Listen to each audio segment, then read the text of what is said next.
Okay, it's time to commit. 2024 is the year for prioritizing yourself. Begin your new smile journey with Byte, and you could start seeing results in just 2 to 3 weeks. Just order your at-home impression kit today for only $14.95 at Byte.com. Byte Clear aligners are doctor-directed and delivered to your door. Treatment costs thousands less than braces. Plus, they offer financing options, accept eligible insurance, and you can pay with your HSA, FSA. Get 80% off your impression kit when you use code WONDERY at Byte.com. That's BYTE.com. Start your confidence journey today with Byte. As a person with a very deep voice, I'm hired all the time for advertising campaigns. But a deep voice doesn't sell B2B, and advertising on the wrong platform doesn't sell B2B either. That's why if you're a B2B marketer, you should use LinkedIn ads. LinkedIn has the targeting capabilities to help you reach the world's largest professional audience. That's right, over 70 million decision makers all in one place. All the big wigs, then medium wigs, also small wigs who are on the path to becoming big wigs. Okay, that's enough about wigs. LinkedIn ads allows you to focus on getting your B2B message to the right people. So, does that mean you should use ads on LinkedIn instead of hiring me, the man with the deepest voice in the world? Yes. Yes, it does. Get started today and see why LinkedIn is the place to be to be. We'll even give you a $100 credit on your next campaign. Go to linkedin.com/results to claim your credit. That's linkedin.com/results. Terms and conditions apply. It's easy to get lost in the latest true crime podcast or your favorite binge-worthy show. But what about your own story? That's the most important story of all, and therapy helps you write it. BetterHelp Therapy is 100% online and designed to be convenient and flexible enough to squeeze in between the next episode on your list. Get started today at betterhelp.com/pause for 10% off your first month. Acast powers the world's best podcasts. Here's a show that we recommend.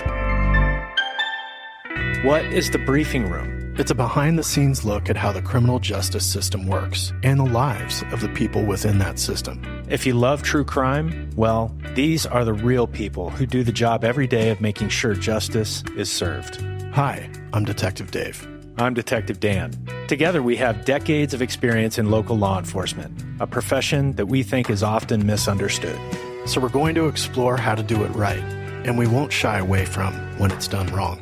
These are stories you'll hear nowhere else. Unique, frank, and unvarnished.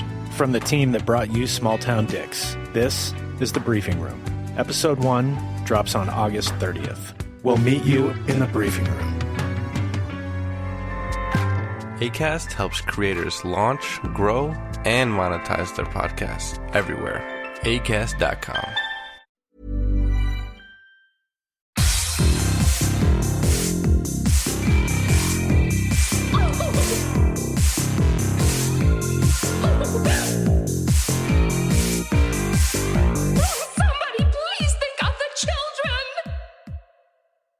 Happy New Year, and welcome back to Scarred for Life, the podcast where we open up old wounds by looking back at the films that scared us as kids. I'm Terry. And I'm Mary Beth. In each episode, we invite a special guest on the show to discuss a movie that traumatized them as a child. This week, our special guest is Ali Gonzalez. You've seen her work at Talk Film Society, Dread Central, and Daily Grindhouse. She's also co-host of the Sequels podcast. Yes, welcome. Thank you. I'm so excited to be here. Oh my gosh, it's so cool, like putting voices to a face. It's weird. It's really been really is. cool. I'm like, oh my god, you are a real person. I like know. A voice. It's usually the inverse, isn't it? Like usually you'll talk to someone on the phone or something, and then you don't know what they look like. But I always knew what you guys look like, and now I'm like, oh my god, they have great voices too. So do you. Thank you. Of course. So I know you do a lot of work at like Talk Film Society and et cetera, and Daily Grindhouse. What do you like to write about? So I am a horror person, and I love to write about vampires. I have a column. Hell yes. I was waiting for that. Mary Beth loves vampires. I have like a bat tattooed on me. They're everything to me because they are very queer, mythological creatures, and so that's what my column is about. I talk about how the vampire is kind of like a vessel for exploring queerness in film in a way that is more palatable to a wider audience. And yeah, that's pretty much what I write about. I also write a lot about horror in general over at Daily Grindhouse. It's definitely less specific. And then my podcast is about direct-to-video sequels, which is so random. What a good idea. It's such a good idea, though. I love it. At first, I only agreed to do it because I thought they were kidding. But oh my god, now we're like 30 episodes deep and I can't get away. Well, I also have a vampire tattoo. I have plastic vampire teeth tattooed on me. How that's cute. amazing. I know. I really wanted to get a vampire tattoo, but I didn't know what to get, and I was like nervous to get kind of like a scary tattoo. I mean, now I have horror, like actual horror tattoos, but I wanted to get something like a little bit cuter, but not super cute, so that was my decision, and I love it. I love that. I have just a regular schmegular bat because I also love bats so much. Bats are the best. Bats are Thank the best. you. But the only downside is people will ask me like, "Oh, is that a Batman tattoo?" And I'm like, "Not at all." The worst. It's just like I feel like that's like always the problem with having tattoos too. It's like you think it's so clear, and then people have just take it to a whole different place. Like you're like, I don't understand how you even got there, but I know. Okay. I know. It doesn't even look like any of the logos, but it's fine. I love this tattoo. It's my favorite. And yeah, so I do a lot of writing about vampires mainly. Okay, so like, what is your favorite vampire movie? If you can pick one. I know that's a really hard question. I can definitely pick one. I just wrote about it, actually. The last article was on The Lost Boys. It's okay, I see this, yes. Yes. I mean, I love every vampire movie. I love Interview with the Vampire. I love all the 70s vampire stuff because that's where you really get into like lesbian vampires. Oh, yeah. I love it all, but The Lost Boys just has this, like, I love, like, a leather-clad vampire. Okay. You know what I mean? Yeah. So, I'm very Me too. Too. We kind of talked about that when Mary Beth was going through Blade and Stephen Dorff. Oh my god. Exactly. I love, like, that era of the vampire is amazing. Like, we have Near Dark, too, with Bill Paxton. And it's so good. It's amazing. Underworld. Underworld is good. I love Underworld too. And I fully understand that those movies are like not really actually good, but you know what? Sometimes they're fun. A good fun kind of like cheesy vampire movie is the best. I 100% agree. I think they're so much fun, and like I really love 30 Days of Night. I will champion that movie forever, and I just love when vampires are gross, like. Not necessarily sexy vampires, but like monsters. Yes, that's why I really love Buffy because I mean we do get like I'm strangely attracted to the vampires in Buffy, but also they are monsters. You know what I mean? Yep, I have that weird tension where I'm like, something is wrong with me, but you know what? It's fine. This is my truth. Have you seen Bliss this year, Allie? No, I have not. You have to see it. You're gonna love it. Really? I think you love it. I don't know. We'll see. If I get the chance, I've heard only great things about it. So if I get the chance, I will watch it. It's definitely. I think it's on VOD now. If you know. Oh, great. Especially, I know that like it's end of year and everyone's watching a million movies, and also there's never enough time to ever catch up with everything anyway. But it's also short, which is I have heard it was short and super like easy to get through. I'm definitely gonna watch it. I don't even know I haven't. I know like. I think Melissa's like in the back. My best friend Melissa, Mecca Melissa on Twitter. Oh yeah. I think she's like in extra in that movie. So is she really? Cool. Yeah. Oh, that's amazing. Yes. It's so good. It's so sexy and violent and just what the fuck. I love those so two good. things. So and then you have you mentioned it a little bit, but the sequels podcast. Yes. How? I didn't realize there's that many direct to. There are video so sequels. many. There are so many. So even we cover a lot of Disney movies. Disney movies alone, they all have sequels that were direct to video. Like Aladdin has one, Lady and the Tramp. So that is like a good third of the stuff we do. And then horror has a lot of direct to video too. Like Hellraiser, Hellworld is direct to video, and we covered that one, and I fucking love that movie so much. I'll Always Know What You Did Last Summer. The Chucky franchise has a bunch of stuff that's direct-to-video, so it's actually, like, really a goldmine. Like, I don't think we're ever going to run out of movies to talk about, unfortunately. Also, 30 Days of Night has a direct-to-video Exactly. sequel. That's right. I'll bring that one oh up, my god. actually. I never think about them, but you're absolutely right. There's so many. Even Lost Boys has a direct-to-video sequel. Oh, it does, doesn't it? That just came out like a few years ago, right? Yeah. That's oh boy. I forgot about that. Jesus. Yes. Do you have like an episode that you would recommend to our listeners that would be a good place to start, or do you recommend just starting at the beginning? Or? I would start anywhere because every episode is different, but there are like running gags. So if you could start at number 1, that'd be great. But my favorite episode is probably Cult of Chucky, because that's when the gag that I'm only attracted to old villains starts. So that's probably my favorite episode. Well, and it's so funny that you like. This is something we talked about for a couple episodes. Is like how direct-to-video used to be such a bad thing. Yeah. And now, I mean, I know because it's a direct-to-video sequel, so it's different. But like direct-to-video now, I feel like has a different connotation than it used to, just like even a couple years ago. Absolutely, and actually, you know, the point of the podcast is, I thought, apparently my co-hosts disagree, but I thought it was to kind of shine a light on good quality direct-to-video sequels to kind of, you know... Okay. But no, they purposely made me watch Spooky Buddies for Halloween. And I was going to say, I see Spooky Buddies on here. Yeah. I don't even know what that is. It's Air Buddies, but what? spooky. What? Exactly. Yes. So definitely go check that out. We have a lot of fun over there, and you know my co-hosts are great. So cool. That's amazing. So what have you guys been reaching? Oh my god, reaching? I can't. What I reach a lot. What have you been reaching What for? have I been reaching? I've been reaching for the stars, Terry. As you should. Reach for the moon, because then at least you'll fall among the stars, isn't that? Shoot Exactly. for the moon, or whatever, some shit. Reach, yeah, you know.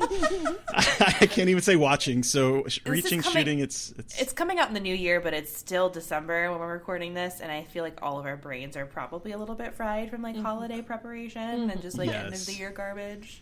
Yes, and then Mary Beth and I just did like 2 massive recordings last week. Like I saw you guys sure... did the best horror of 2019, right? Yeah, and then one that's coming out the week after we record this is about the decade, and it ended up being like 3 hours long. 3 hours long. That sounds like an amazing conversation to have, though.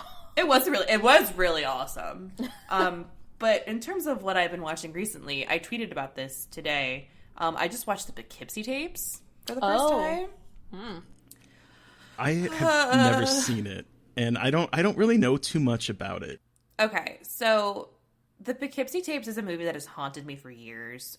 It's a found footage movie that it's a found footage movie, but it's framed as a documentary about this serial killer who is supposed to be like the perfect serial killer who does awful, horrendous things to his victims, who are of all ages and genders, and he basically leaves this huge collection of videotapes where he recorded all of the terrible things he did, from like stalking to torturing to killing. That's pleasant. It's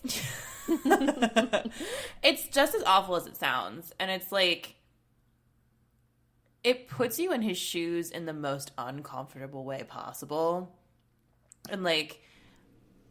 It was a movie that like the trailer came out. It's one of those movies that was caught in production hell where it was like never actually released. But I saw the trailer when it was first announced, and it was like there's this scene where he's wearing a mask and walking on all fours. Oh. And like appears out of a corner, and that scene has haunted me forever, and I never wanted to watch this movie. And then for some goddamn reason I was like, I'm gonna pitch an idea about this movie to Nightmare on Film Street for a column, and Kim from the site loves that movie, and I thought, okay, it'll be fine. Like there's no way it's as bad as I hyped it up to be in my young brain. No, it was just as fucking bad. Like I appreciated it, and like I think it does it's very effective, but it's like absolutely the most unsettling, disturbing movie. One of the most unsettling and disturbing movies I've ever seen. And sorry. Is it basic? Because it kind of sounds like almost like a movie full of the tapes from Sinister. Kind of, but like it's weird because like you're from his perspective, and he's like just like a person who's like stalking women and torturing women, and it's all from his perspective for the most part. It tries to be like a mockumentary, which is frustrating at points. It cuts to like fake FBI agents who are like, he is the most perfect serial killer, and it's kind of cheesy at those moments. But like the found footage aspect is horrendous and just like very chilling, and it makes me reconsider liking true crime, which sounds very strange, but it's like something where it's like this actually happens to people. And, like, I know that, like, people try to be respectful of true crime, but, like, this feels very icky. So. Like, in bad taste? Yeah, it feels like almost in bad taste. And maybe that's the point of the movie, but it just feels like. Just, like, watching the continuous torture of women, like, in like, extreme close-up is, like, a lot to handle. And, like, of course, like, he kills a couple dudes, but the men characters don't get that same treatment as the women characters do. Ugh. There's, look, he's an equal opportunity killer, but at the same time, like, there are a couple scenes, like, some of the most brutal scenes are with women in, like, these awful close-ups. So, I mean, that's like, gross. I guess I'm glad I saw it, but, like, I'm never going to watch it again. You just, like, sold me on not watching. Yeah, I mean, like, that's the thing. It's, like, it's one of those movies that I feel, it's almost like a Serbian film where, like, people watch it to be like, I watched this fucked up movie, and then you're like, cool, I never want to watch that. So, that's how I feel about it personally. I've heard actually a few good things about it, but I have never wanted to watch it just because everyone says the same thing, that it's very, like, gratuitous violence. Yeah, and that's the thing, like, it's relatively, and, like, it's weirdly well done, which feels very odd to say about something that makes me feel so disgusted, but, like, that's a very strange feeling I'm trying to parse out. But yeah, so that's what I watched. I also watched Uncut Gems. Oh my god, I'm gonna watch that on Christmas. I'm so excited. On Twitter, someone said I remind them of Julia's character, and I was like, wait, isn't she supposed to be the side bitch? This is the worst. But she's an amazing bitch. She's a bad bitch, though. Okay. That I can you know, it is get done with that. It is up to the hype. I was real worried. It's fucking awesome. The thing is, I didn't like adore Good Time the way that I wanted to. Okay, neither did I. Okay, good. I liked it, but I didn't get the hype. I was like, this is a good movie, but I don't understand why everyone, like, is obsessed with it that way. Yeah, but I felt the same. Uncut Gems, I think, is like, it's the most stressful experience, but it's so well done. It's amazing. I'm so stoked. I love Adam Sandler. Always have. Everyone sucks. Everyone's like, oh, Adam Sandler's so good, but they haven't seen his other stuff, like Grown Ups. Where were you when Grown Ups was out? Where were you? Exactly. But he's amazing in it. Like, people are finally going to take him seriously. But then, like, he's probably laughing to the bank because he's like, I have so much money from all these, like, movies that y'all shit on. Yeah, exactly. So he's fine. He's doing great. He's doing great. But he's so good in this movie. Like, every performance is so good. And, like, Idina Menzel in this movie, too. Oh, that's right. She's in this. Oh, it's such a stressful experience, but it's, like, everything is just, like, so meticulously planned. It's really good. It's, I'm like, so excited. Hopefully you like it, because I also was like, everyone has been like kind of slobbing on the Safdie's knob on Twitter, and I was like, they're fine, but now I get it. I have not seen any of their movies.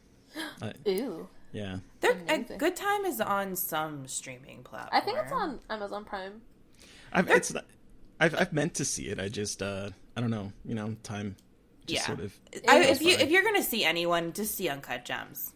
Yeah. I think you should just skip to, like, that, because this one feels like what they've been working up to. Okay. They seem to do a really good job with, like, tension and anxiety. Yes.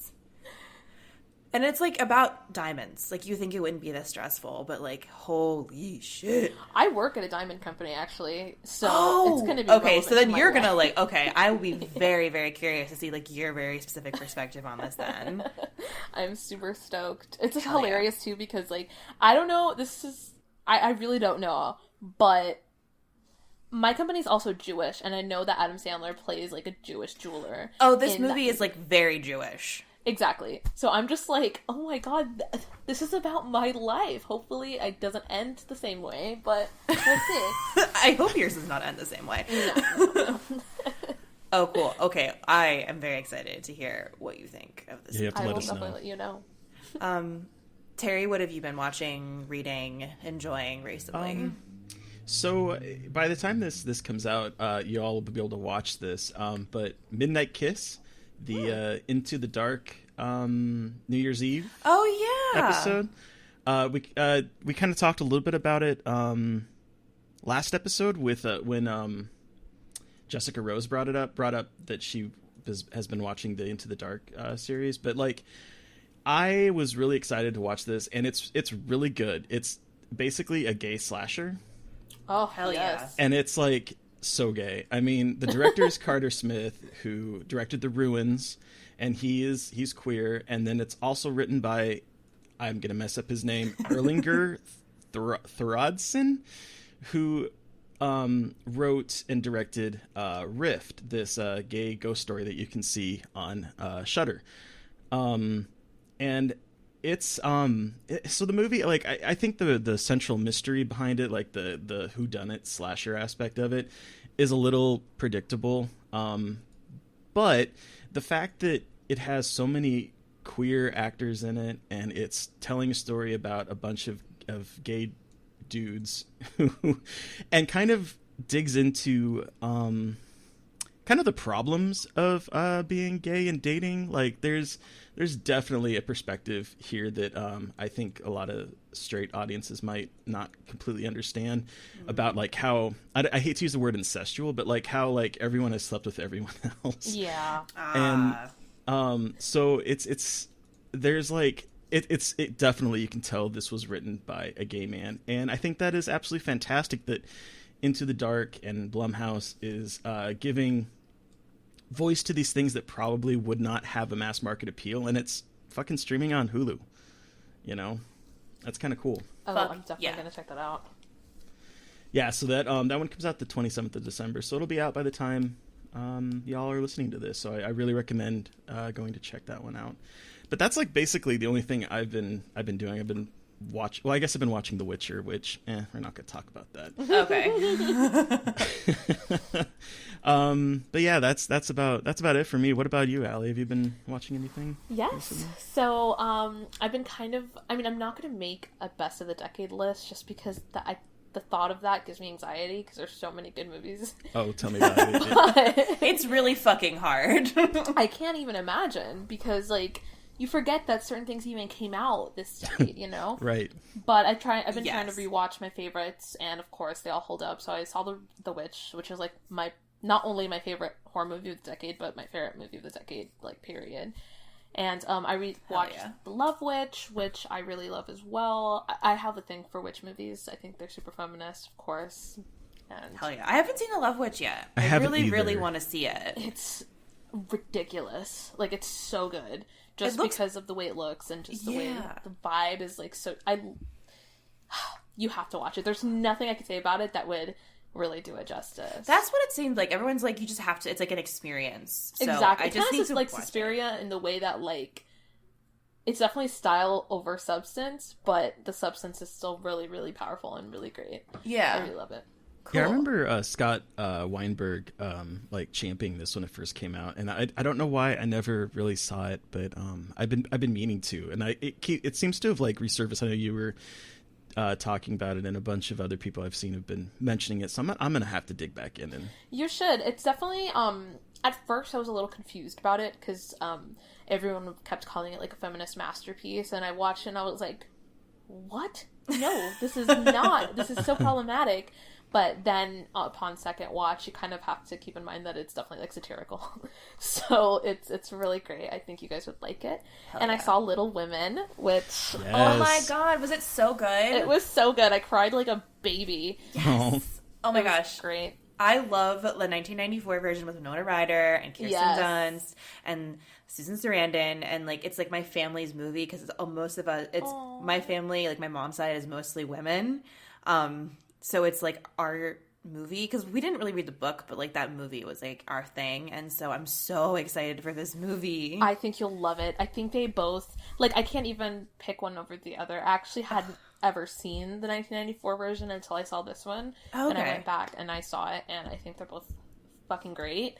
But what a cast. I'm just what so a cast. excited. What a cast, and like what a director. And it is like very white. Oh yes, but Yeah. I mean, it's Little Women, you know. yeah, it's what I very mean. white.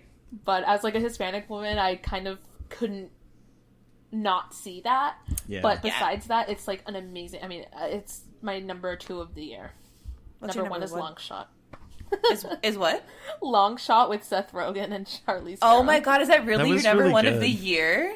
It is. I Hell love yeah. that movie. I think I love rom-com, and so recently it's really hard for me to find a rom-com with like heart, like with the real earnest Yeah. heart. And I think Long Shot has that. I do think its politics are a little like weird, but had this come out like in the future when we're out of this shithole that we're in right now, or like a few years in the past, it would have been great. Hell yeah. I need to see it still, but you know what? Fuck it. I think Seth Rogen's funny. Like I love him so much. I love him. It's earnest and it's really sweet without losing any of its like funkiness. So Yeah. I think it's yeah. I Right, really I enjoyed will it be too. I official. watched it this last month, and it really surprised me because it was like a 99-cent rental on like iTunes or something. I was like, okay, I'll give it a shot, and I really enjoyed it. Right. It's a nice watch, and I don't know. I also do this thing where like I don't think anybody does. If you do, you're lying. I don't evaluate movies super like matter of factly or like technically or like unbiased. I'm always biased because I have really strong association with like an experience in Yeah. a film, and so that experience will color the film. And I was watching this on my way to like TIFF, and so I just can't like I associate the two, and now that's why it's my number 1. That's I terrible love to that. admit, but you know what? It is what it is. No, that's not terrible, because I have a similar thing with movies where like I associate them with like my emotional reaction or like where I was at the time, and like that's why they're important to me. And like I tend to latch on to movies and like want to watch some certain movies over and over again because of like an emotional chord they hit at a certain Right. time in my life. Like 30 Days of Night, I love that movie because I watched it at like a point in high school where I think I was like really depressed and I was just like trying to figure out what I liked, and I think that was a movie that really struck a chord for me in terms of horror as like a high school student. And I think that's why like again like that movie, I love that movie so much. So And I I mean, mean, I guess it's that's partly what this why I love Call podcast Me. is about. Yeah, Right? it's true. It's why I love Call Me by Your Name. Oh, It's just yes. the emotional attachment to like the content and kind of seeing yourself in it. Just there's that attachment, and it colors everything that I think about that movie. And that's why, like, people give, like, film writers and film critics shit all the time. And it's like, film criticism is your opinion. And I feel like to me, my favorite writers imbue, like, themselves in their writing and, like, make it more personal. And I know that's not, like, the most professional way to address things sometimes. But, like, that's my favorite kind of film writing. I 100% is, like, agree when with you you. put yourself into it and, like, relate it to your experience, like, why it matters to you. Because, like, I want to know why it matters to you personally, and like that's important to me. So, yeah. Anyway, that's like a tangent off the long shot, but You know what? I'm so glad you said that, because it's 100% true, because I see a lot of discourse on Twitter that's like, you can't have a biased opinion, or like if you are thirsty for one of the actors in this film, like it's unprofessional, which I don't know what stance you guys take, but like we're human, right? Like if Oscar Isaac is in a movie, I'm gonna be like, hell yeah, this movie rocks. Fuck yeah. wait, Terry Right. and I talk about like being thirsty for actors all the time. Like It's just a like thing. you said, Allie, we're fucking human beings, and like you're allowed Exactly. to find people attractive and still review a movie and have that not like color your opinion of it. As long as you're like appropriate and you're not like being absolutely disgusting. And then, you know, the actor's gonna fucking read it and he's gonna be like, oh, I'm uncomfortable, obviously. Yeah. I need to But put out a I restraining think- order. I agree. Like, I want to know what this movie means to you. That's why a lot of the writing that I do is never about new releases. I don't cover, like, festivals. I don't do any of that, because what people are expecting is, like, objective reviews, like, Is it objective or subjective? Objective, right? Objective. Yeah, but Okay. but I was gonna say, like, it's so funny because I feel like the objective and review together is like an oxymoron. Like, a review Exactly. is supposed to be your subjective opinion of the movie. Like, there's no such thing as an objective review. You're That's absolutely impossible. An objective review would be like, this is a movie directed by Greta Gerwig. It has I can't talk. It has this actor in it and this actor in it. That's the objective. That's like all you can do. Everything else is obviously going to be subjective. Otherwise, it's just like you're stating facts, and that's about it. I'm so glad we're all on the same page about this, but I really yeah. do believe we're in the minority. I know. I like it makes me so sad. Anyway, now that we've talked about now I want to talk about this all the time. Anyway, so now that we've talked about what we've been watching and, like, you know, our emotional attachment to films, Ellie, what have you brought with you today? That was a good segue. So, yeah, right? Thank you. So we are going to talk about 2002's The Ring. Oh my goodness. Okay, Terry, do you want to read the plot synopsis? Sure, I could do that. The Ring is about Samara, the most effective indie horror director of all time, who basically turns her audience into the most efficient and unwitting PR team imaginable. Her tagline is, show people my work or die in 7 days, and it doesn't leave much leeway. Amazing. Investigative reporter Rachel, played by Naomi Watts, becomes the latest of her press reps when she watches the tape after her cousin mysteriously dies.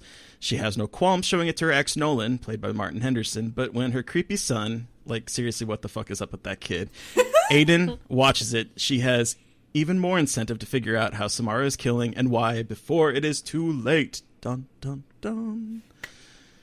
So that's The Ring. But can you set the scene a little bit, Allie? How old were you when you saw this? And give us a little bit of that kind of context.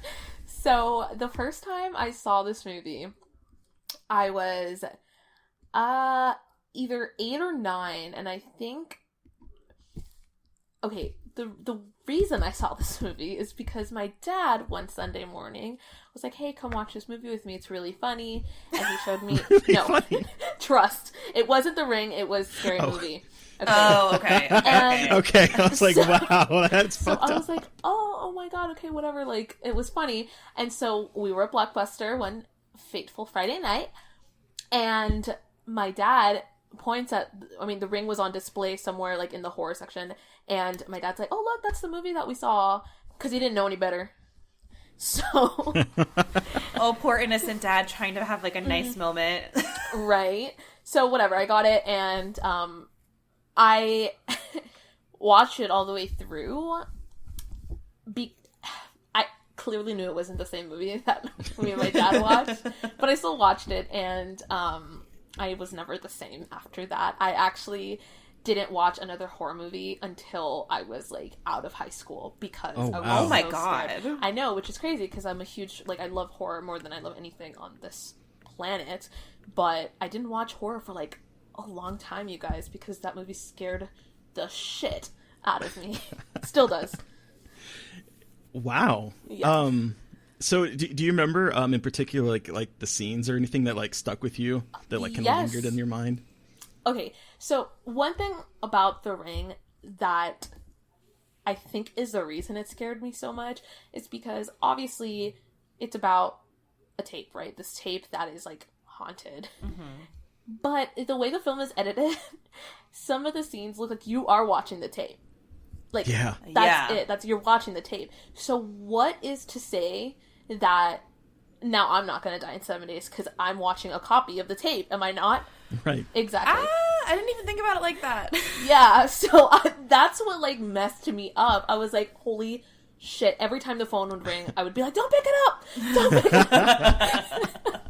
So those scenes in particular, every time we saw the tape, and there's just something so scary about the way she moves out of the well, the weird, like, montages that have nothing really to do with the well, and it's fucking spooky as shit. Those parts all scared me, and also just the color scheme in the movie, it's a very cool tone, and it was actually one of the first times I ever saw, like, a horror movie in those colors. Do you know what I mean? Like, yeah, like the greens. Yes. It's so green. It's so green. But it even looks like a videotape, though, because I feel like Exactly. a lot of old VHS tapes have that kind of weird greenish hue. So it gives it that same weird feeling. Yeah, when you would like have God, I can't talk tonight. VHS tapes, and like they're getting old, it definitely kind of colors that that spectrum. I hadn't even thought about that, but that's a good point. Mm-hmm. Yeah, so it's also the very end, I expected it to end differently, I guess. And it was really sad, and to know that, like, obviously what was going on is to be perpetuated, fucking scary. It's very, very scary. That is such a scary thing when, like, you're a kid watching horror movies and that starts happening more at endings, and you're like, wait, but I would like everything to be tied up in a nice bow and have a happy ending, please. Exactly, because that's what you're used to, but yeah, not the case here. No. And I will say, I still to this day can't really watch the movie. Oh, really? Oh, really? Really, I can't. And white noise will always creep me out. Like, I don't fuck with it at all. It scares the shit out of me. I saw it last week when we were supposed to record, and I was like, oh yeah, I'm gonna turn the lights on now. I think that's awesome when a movie can still do that to you. But I wonder how much of that is because I remember being so viscerally terrified of it. I mean, as a child. maybe, yeah, because like. So I had actually never seen this movie all the way through because it scared me so fucking much as a kid. Like, I had seen like snippets, and it was like it was this movie and The Grudge that like I wanted so badly to watch as like a kid, but I couldn't like bring up the courage to watch them, and like I hyped them up in my head so much. And like the part in the ring is like the part that really freaked me out is when she's watching the tape and the fly comes out of it. Oh my gosh, I know. And it's like, for some reason, like, that made it feel all the more real. And, like, the threat of Samara felt all the more real because, like, for some reason, the fly was coming out of the tape. And so, I don't know, like, that. And rewatching it, it still did freak me out. And, like, I didn't really appreciate how it built tension when I obviously first saw it. Like, first kind of saw clips is when I was younger. So... Right. I think it holds up still. Absolutely. Yeah. It's also so long. It really is. It's so long. I did not realize it was 2 hours long. Well, and it's interesting because like the original, like it in a lot of ways, it feels very faithful to the Japanese movie from 1998, but that movie was an hour and a half, and this is like 30 minutes longer. So it's one of those things that like it feels. Definitely reverential to it, but also kind of takes it in a little slightly different direction. Yeah. I had like a different again because like I'm old, I'm ancient. Shut the fuck up, please. I was 21 when this came out, and okay. The thing that like I loved it. I thought this movie. I remember it kind of was like a sleeper hit. Like it was sort of like one of those that sort of just came out of nowhere. And I didn't see it opening weekend because I hadn't really heard anything about it. And then all of a sudden the audience reviews and everything was like, oh my God, it's the scariest movie ever. So I went to go see it, and it kind of terrified me, to be perfectly honest. And like the thing that I remember, I was trying to think back of like what I remembered about this movie.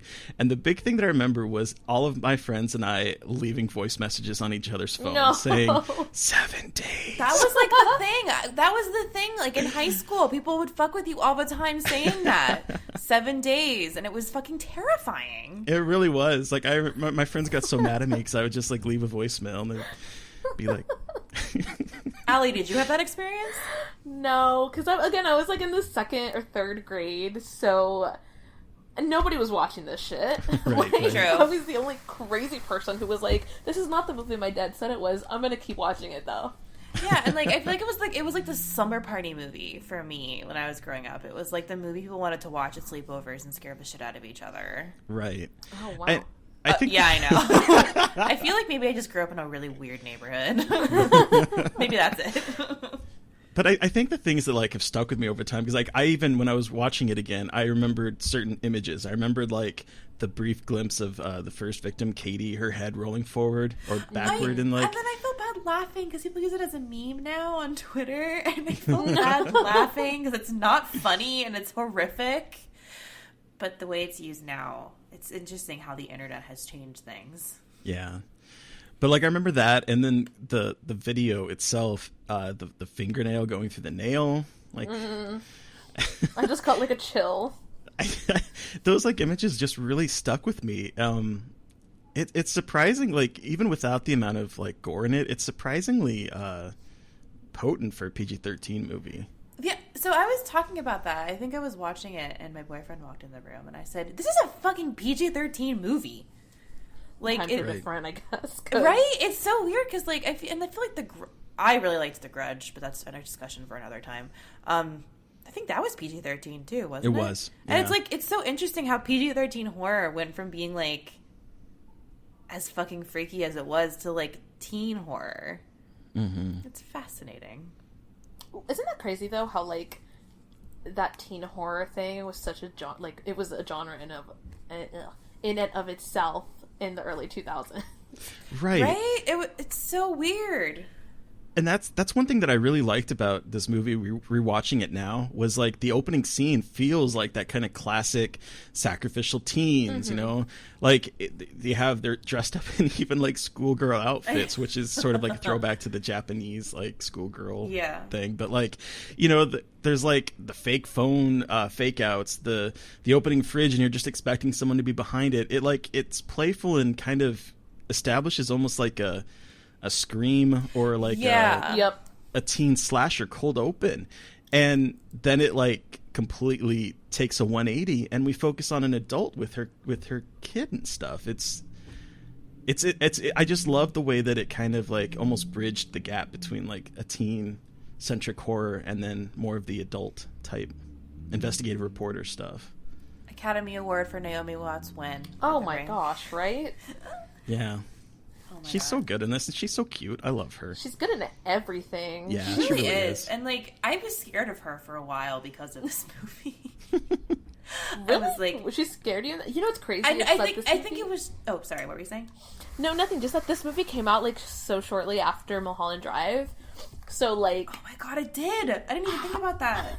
She doesn't look. She looks like a different fucking person. She does in this movie. So it's just, she's such a great actress. I feel like she doesn't get enough kudos. She's such an amazing actress. She was so good in the new Twin Peaks, season 3 of Twin Peaks. She's good in everything. And she wasn't scary in the movie, but I think because like she was in the poster and screaming, and like I think just her being associated with the movie like made me wary of her presence. And also like just her choice to like continue perpetuating this shit just to save her annoying That's what ass I kid. was thinking. I was like, and they probably have like some kind of like sequel of this about like virality and like the internet, but it's like fascinating to see it as like a videotape being passed around instead of because like think about what something like that happened on the internet.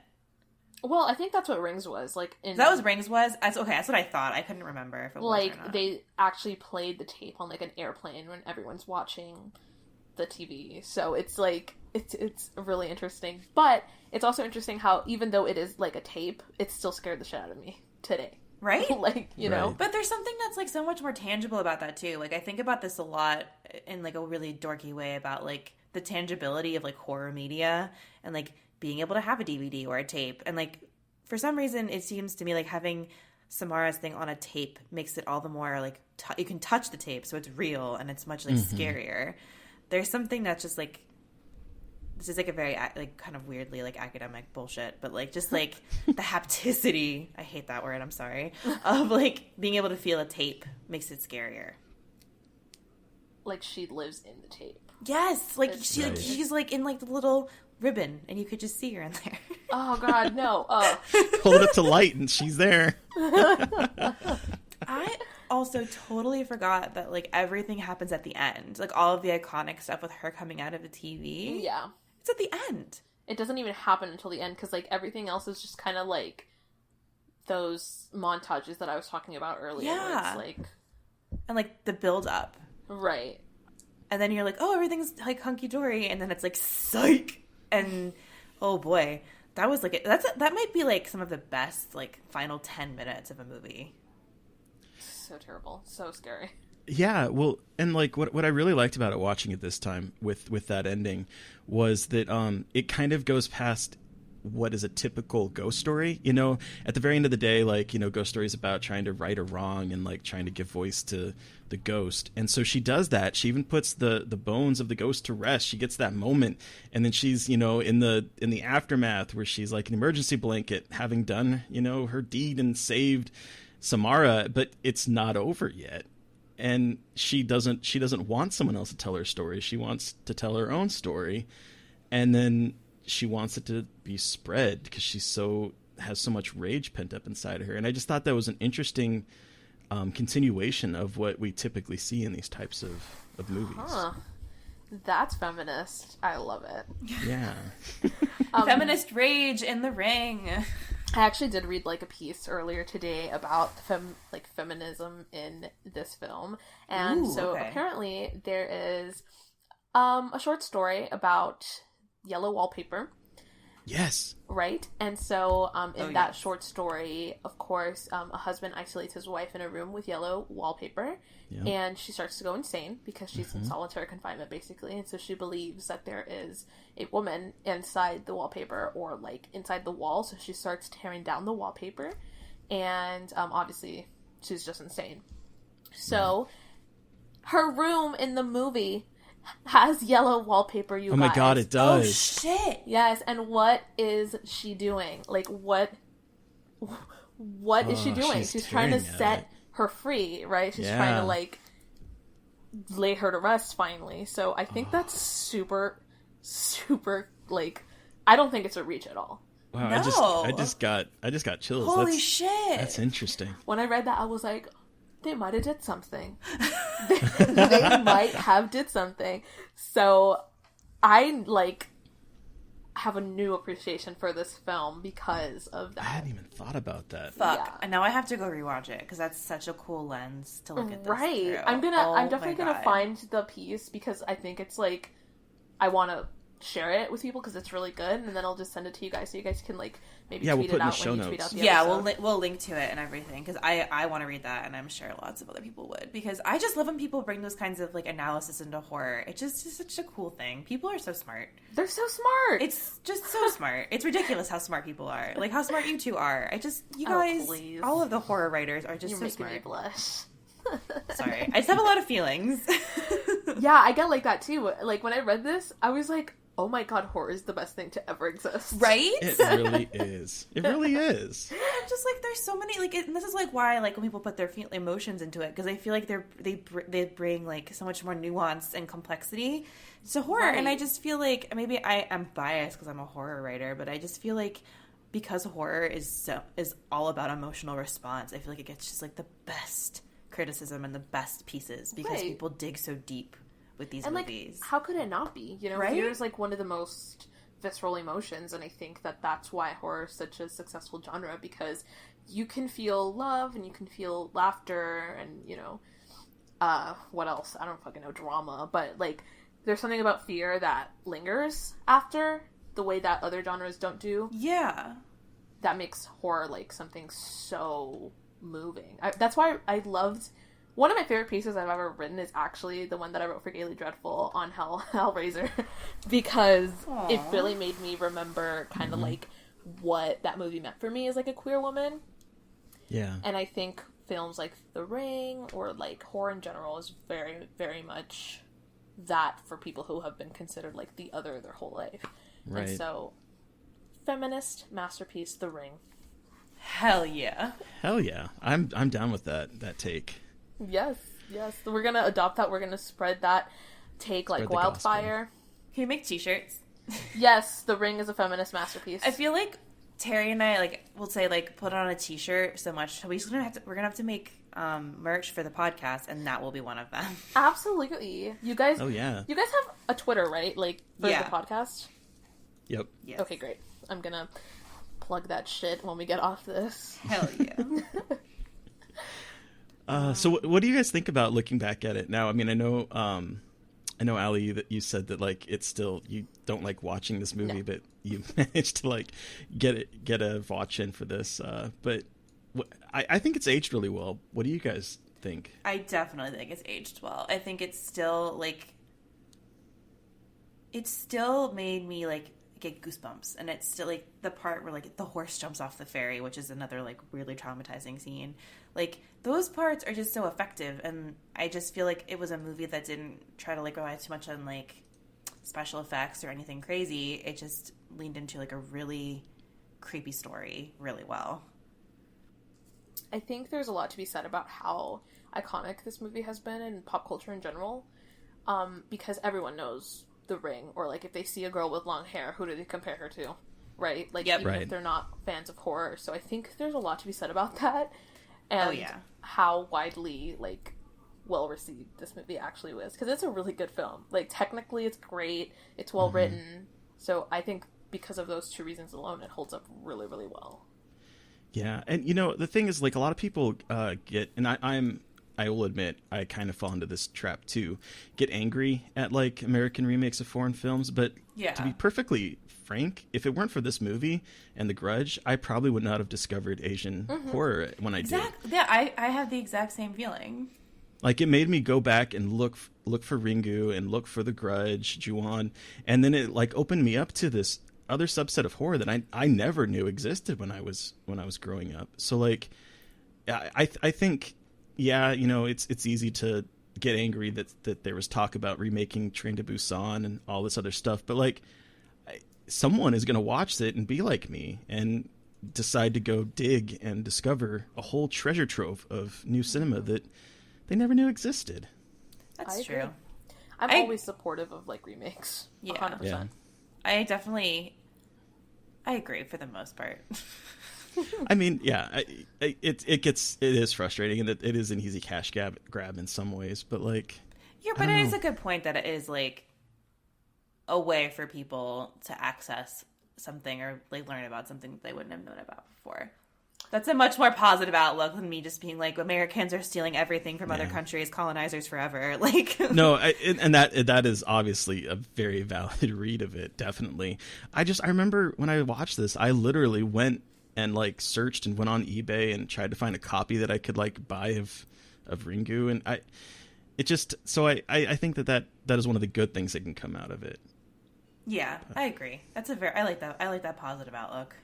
We love positivity on this podcast. Oh man, what do you guys think of the sequels? I haven't seen any of them because I don't know. I think they're fine. Yeah. You'll find I'm not really like, and this is why I can't be a critic. I'm not critical. I fucking love movies. Yeah. Like, I'm not gonna bash a sequel just because it's not like as good as the original. I try to watch it in its own right, and I really think they're fine.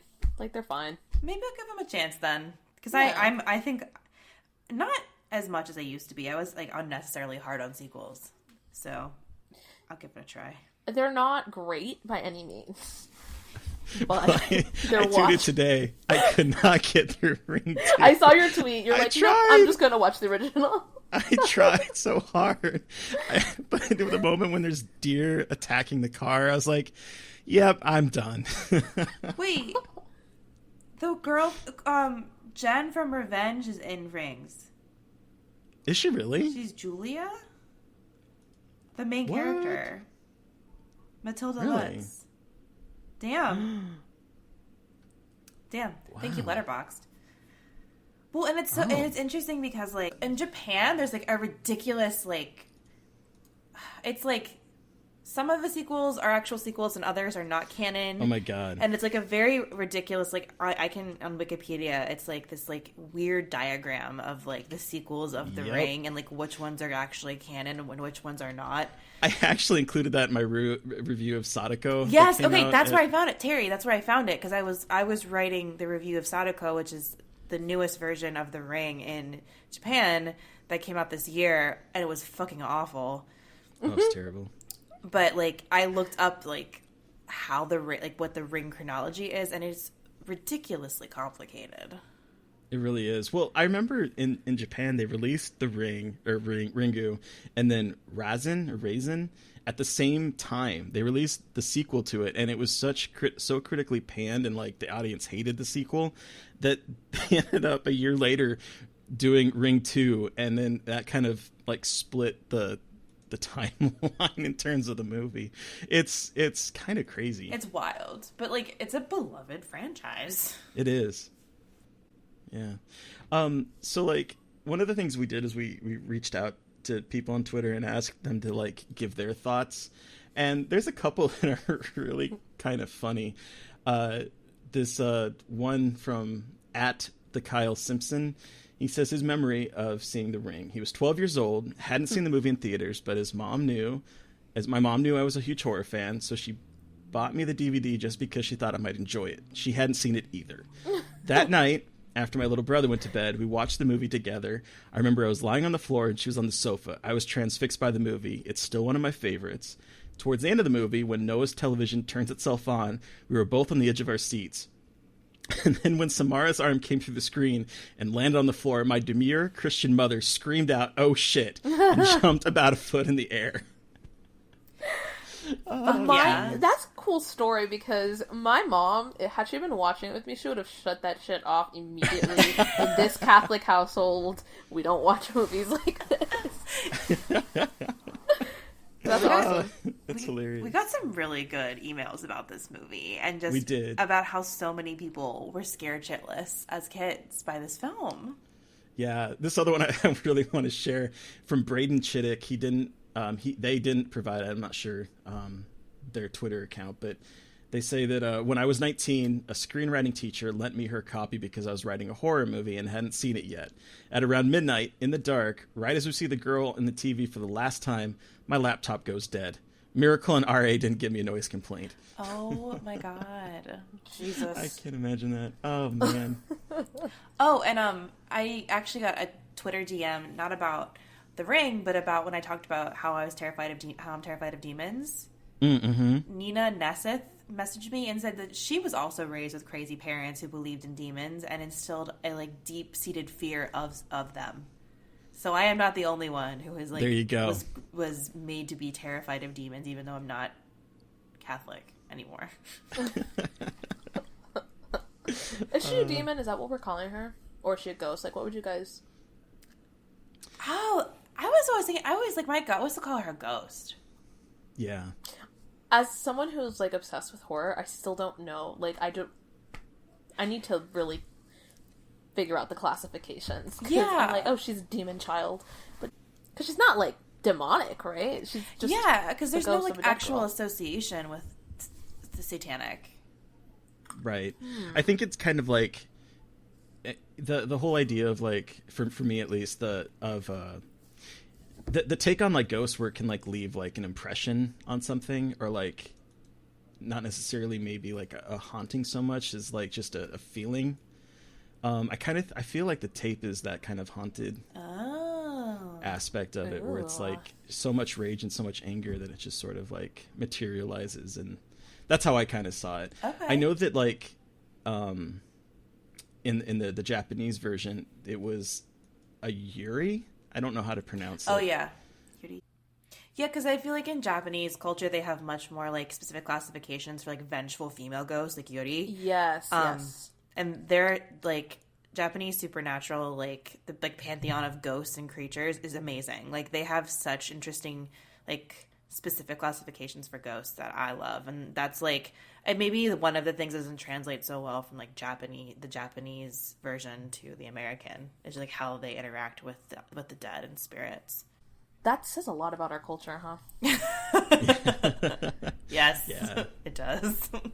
And I think The Grudge kind of has that same kind of aspect to it. Can you guys believe I've never seen it? You've never seen The Grudge? No, I can't believe because I was so fucking terrified of The Ring. I thought The Grudge was the same vibe. Okay, so I never fucking saw it. That's like valid though, because I had the same feeling that they were like the same goddamn movie because of the long hair and like the wet long hair. Yeah, I was like, I'm good. Thanks. I got enough. Really of it. like The Grudge. I do. I really like The Grudge too. I really want to rewatch it. After watching The Ring, I was like, fuck yeah, I need to watch The Grudge. Maybe I know. I'll I was watch thinking it. about that too. I might actually watch it tonight when we're done. I know. Did they come out like relatively close to each other? Yeah, I think they did. Yeah. It's been a couple of years at least. Yeah, The Grudge is 2004. So like they're like, oh shit, we gotta like cram out all of these like Japanese remakes, which became like kind of a problem. I mean, there's so many that aren't good because they were just sort of like cash grabs, going back to like some of the bad stuff that can happen out of American remakes. I can't even look at these pictures. Like, they're terrifying. Of The Grudge? Or... Yes, so scary. Oh, so good. I have like, I remember that movie. In some ways, that movie kind of scared me more than The Ring. But like, it's because like you couldn't escape the rage.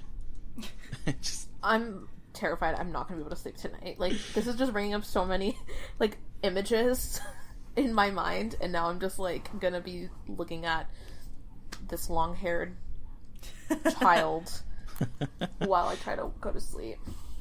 Oh, and the movie was so weird. The boy that's like meowing like a cat. Like, that's like a whole thing in Japanese folklore too. Yeah, there's so much weird like stuff that just got under my skin. Right. Well, thank you, Allie, for joining us to discuss The Ring. Where can the listeners find you, and do you have anything upcoming or anything you'd like to plug? Yes. So, we've already mentioned it, but I do have a podcast. You can find us anywhere you listen to your podcasts, but I prefer Spotify, and it's Sequels, SEEQUELS. You can find me on Twitter at sick__66. And I finally brought back my column from the dead. Bloodlust is over at Talk Film Society, and that's where I talk about gay vampires. Hell yeah. I love it. Gay vampires. Hell yeah. They're all gay. Plot twist. So listeners, you've heard from us, but we want to hear from you. What was your experience with The Ring? A lot of you have already emailed us. We'd love to hear other people's reactions to it. Send us an email at scarredforlifepodcast@gmail.com, and we might just feature you in an upcoming episode. You can also reach out to us on Twitter. The podcast is at Scarred Podcast, and I am at MB McAndrews. And I'm at Gaily Dreadful. Like I said, don't forget to tag us if you want to ever talk about any movies on Twitter. And don't forget to review, rate, and subscribe. Thank you to Steve Barnold for our artwork, Sean Kettler for our badass music, and thank you to everyone for listening. Stay creepy. And until next time. Oh, won't somebody please think of the children?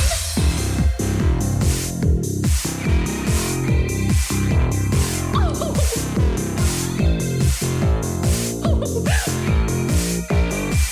Won't somebody please think of the children?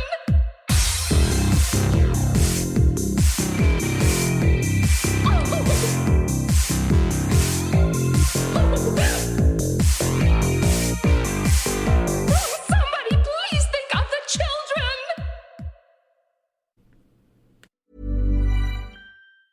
As a person with a very deep voice, I'm hired all the time for advertising campaigns. But a deep voice doesn't sell B2B, and advertising on the wrong platform doesn't sell B2B either. That's why if you're a B2B marketer, you should use LinkedIn ads. LinkedIn has the targeting capabilities to help you reach the world's largest professional audience. That's right, over 70 million decision makers all in one place. All the big wigs, then medium wigs, also small wigs who are on the path to becoming big wigs. Okay, that's enough about wigs. LinkedIn ads allows you to focus on getting your B2B message to the right people. So, does that mean you should use ads on LinkedIn instead of hiring me, the man with the deepest voice in the world? Yes. Yes, it does. Get started today and see why LinkedIn is the place to be to be. We'll even give you a $100 credit on your next campaign. Go to linkedin.com/results to claim your credit. That's linkedin.com/results. Terms and conditions apply. Acast powers the world's best podcasts. Here's a show that we recommend.